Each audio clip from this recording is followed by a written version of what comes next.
ये वाकया मुझे ईमेल किया है अली ने।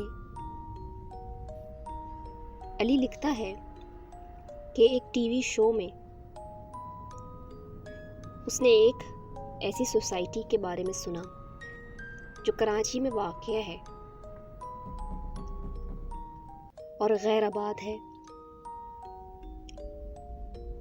और उस सोसाइटी के एक मकान में एक एबनॉर्मल साइज की कब्र मौजूद है। यानी उसको ये शौक़ चढ़ा कि मैं उस सोसाइटी में जाकर खुद मुशाहिदा करूं कि क्या वो सारी मालूमात सच हैं जो उस प्रोग्राम में दिखाई गई हैं। चुनाचा वो अपने एक दोस्त के साथ उस सोसाइटी की खोज में लग गया और लगातार 2-3 महीनों की खोज के बाद बिलाखिर उसे कराची के एक सुनसान इलाके में वो सोसाइटी मिल गई। अच्छा, इस सोसाइटी के बारे में वो बताता है कि ये एक बाकायदा मंसूबा बंदी के तहत बनाई गई सोसाइटी है।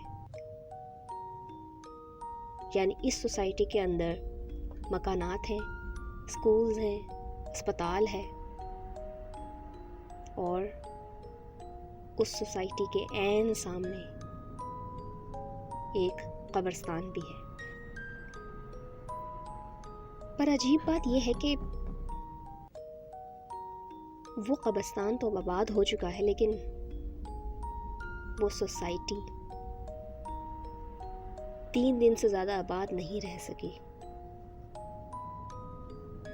खैर, वो और उसका दोस्त उस सोसाइटी में पहुंच गए और उन्होंने फैसला किया कि वो डायरेक्ट उस घर में ही जाएंगे जिस घर की तलाश में वो सोसाइटी में आए हैं। क्योंकि उन्होंने वो प्रोग्राम देखा हुआ था, इसलिए वो बआसानी उस घर तक पहुंच गए, उस घर के अंदर पहुंच गए। वो लिखता है कि जैसे ही मैं और मेरा दोस्त उस घर के अंदर दाखिल हुए तो हम हैरान रह गए कि उस घर के दरो दीवार पर अजीब व गरीब किस्म के पौधे लिपटे हुए थे। ऐसा लग रहा था जैसे वो उस घर के दरो दीवार को जकड़े हुए हों। अजीब बात यह थी कि सोसाइटी के सामने वाला कब्रिस्तान तो कब्रिस्तान होने के नाते सुनसान था ही, वहशत ज़दा था ही, मगर ये सोसाइटी भी किसी कब्रिस्तान से कम मालूम नहीं हो रही थी। हू का आलम था। अली लिखता है कि हम लोग 2 टॉर्च लेके गए थे क्योंकि हमें मालूम था कि वहाँ पर कोई इस तरह का इंतज़ाम नहीं है, और अपनी हिफाजत के लिए उन्होंने पंसूरा भी अपनी जेबों में रख लिया था।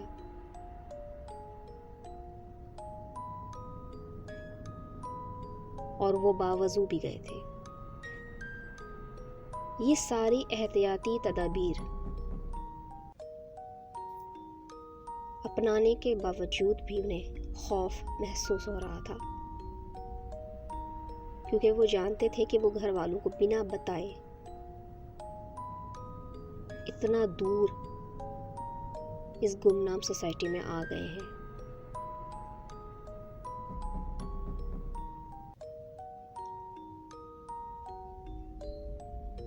उस घर के अंदरूनी कमरे में जब वो पहुंचे तो उन्हें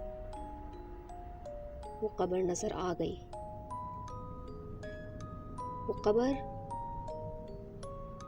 9 से 10 फीट तक लंबी थी और तकरीबन 4-4.5 फीट उसकी ऊंचाई थी।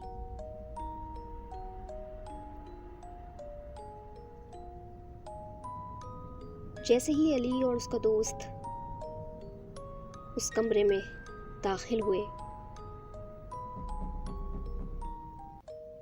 वाज़े महसूस हो रहा था जैसे कोई बहुत ही गहराई से, नीचे से दबी दबी आवाज़ में उनका नाम पुकार रहा हो और बहुत दर्द की कैफियत में मुब्तला हो।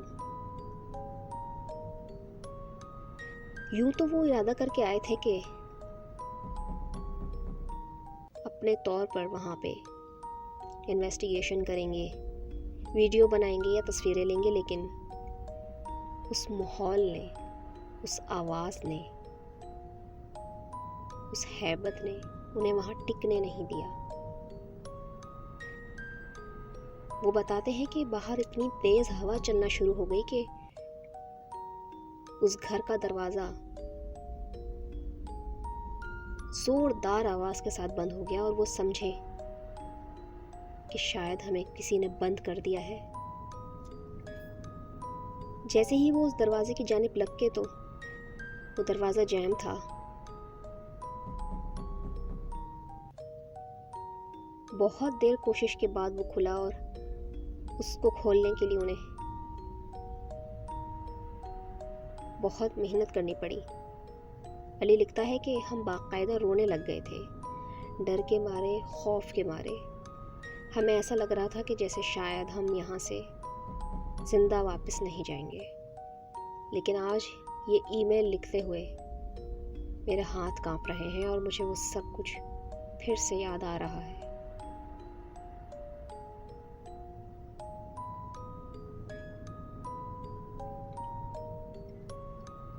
फ्रेंड्स, कैसी लगी आपको ये स्टोरी? अली की ये स्टोरी सुनकर, ये वाक़या सुनकर, पढ़कर मैं ये ज़रूर कहना चाहती हूँ कि हम जो टीवी पर प्रोग्राम्स देखते हैं तो वो लोग बहुत तजर्बेकार होते हैं, उनके पास ऐसे आलात होते हैं, ऐसी उनके पास बैकअप प्लान्स होते हैं। लेकिन हम आम लोग हैं, हमें थोड़ी सी एहतियात बरतनी चाहिए और इस किस्म के रिस्क नहीं लेने चाहिए। अगर आप लोगों में से कोई इस सोसाइटी के बारे में कुछ और जानता है तो प्लीज़ मुझे कमेंट्स में ज़रूर बताइएगा।